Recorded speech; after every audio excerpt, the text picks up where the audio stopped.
TS EAMCET టీజీఈఏపీ set 2024 సంబంధించి first phase and second phase లో seat వచ్చిన స్టూడెంట్స్ కి ఇక్కడ ఏదైతే కాలేజీకి వెళ్ళి రిపోర్టింగ్ చేయాల్సి ఉంటుంది కదా ఫిజికల్ గా, మరి ఏ డేట్ నుంచి ఏ డేట్ వరకు చేయాలో కంప్లీట్ స్టెప్ బై స్టెప్ మీకు ఇక్కడ ఎక్స్ప్లెయిన్ చేయబోతా ఉన్నాను. కొన్ని ఇంపార్టెంట్ స్టెప్స్ కూడా ప్రతి ఒక్కరైతే ఎప్పుడైతే ఎండ్ వరకు చూడండి. అదే విధంగా వీడియోకి లైక్ చేసి ఛానల్ సబ్స్క్రైబ్ చేసుకుని మీకు ఈ విధంగానే స్టెప్ బై స్టెప్ అయితే కంప్లీట్ గైడెన్స్ అయితే వస్తూ ఉంటాయి మీరు కాలేజ్కి వెళ్ళేంత వరకు.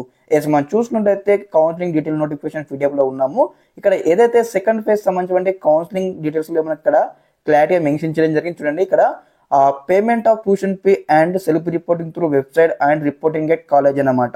ఎవరికైతే యొక్క ఫస్ట్ ఫేజ్ లో సీటు వచ్చిన స్టూడెంట్స్ ఉంటారు కదా, ఇక్కడ మనకు 31 జూలై నుంచి 2 ఆగస్ట్ వరకు అయితే వెళ్ళవచ్చు ఫస్ట్ ఫేజ్ స్టూడెంట్స్ కు. అదే విధంగా సెకండ్ ఫేజ్ స్టూడెంట్స్ అనమాట వెళ్ళవచ్చు అనమాట.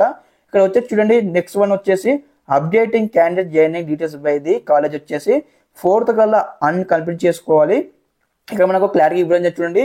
Physical reporting of the candidate at the allotted college after second phase allotment is mandatory అనమాట. ఖచ్చితంగా మీకు ఫస్ట్ ఫేజ్ లో సీటు వచ్చినా సెకండ్ ఫేజ్ లో సీటు వచ్చినా సెల్ఫ్ రిపోర్టింగ్ ప్రాసెస్ కంప్లీట్ చేసుకొని ప్రతి ఒక్కరైతే సెకండ్ ఫేజ్ తర్వాత మీకు డేట్స్ మెన్షన్ చేసి ఉన్నారు కదా, ఆ డేట్స్ లోపు మీ జాయినింగ్ ప్రాసెస్ కంప్లీట్ చేసుకోవాలి. ఫిజికల్ రిపోర్టింగ్ అయితే కంప్లీట్ చేసుకోవాలి. మరి డాక్యుమెంట్స్ ఏమైనా చూసుకుని చూడండి. ఇక్కడ hand over a set of xerox copies of the certificates and original transport certificate TC at allotted college ఇవ్వాల్సి ఉంటుంది. మీకు క్లారిటీ మెన్షన్ చేయడం జరిగింది.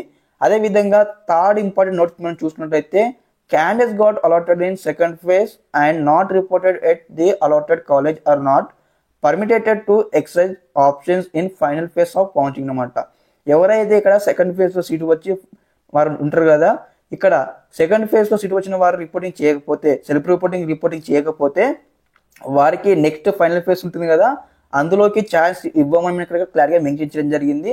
కంప్లీట్ గా మరి ప్రతి ఒక్క స్టూడెంట్స్ అయితే ముందుగానే సెకండ్ ఫేజ్ లో సీటు వచ్చిన వారు, అదే విధంగా ఫస్ట్ ఫేజ్ లో సీటు వచ్చిన వారు ఆల్రెడీ ఫస్ట్ ఫేజ్ లో ఎవరికైతే సీటు వచ్చినో ట్యూషన్ ఫీ పేమెంట్ కట్టారు. డైరెక్ట్ వర్క్ వచ్చేసి ఏదైతే ఫిజికల్ గా రిపోర్టింగ్ చేయాల్సి ఉంటుంది. అదే విధంగా సెకండ్ ఫేజ్ లో సీటు వచ్చిన వారికి ఇక్కడ లైక్ ఏ విధంగా అంటే సెల్ఫ్ రిపోర్టింగ్ చేయలే, పేమెంట్ కట్టి అదే విధంగా వారు వెళ్ళేసి కాలేజీలో రిపోర్టింగ్ కూడా చేయాలన్నమాట. ఓకే, ఈ విధంగా ఉంటుంది మన స్టెప్ బై స్టెప్ ప్రాసెస్ అనమాట.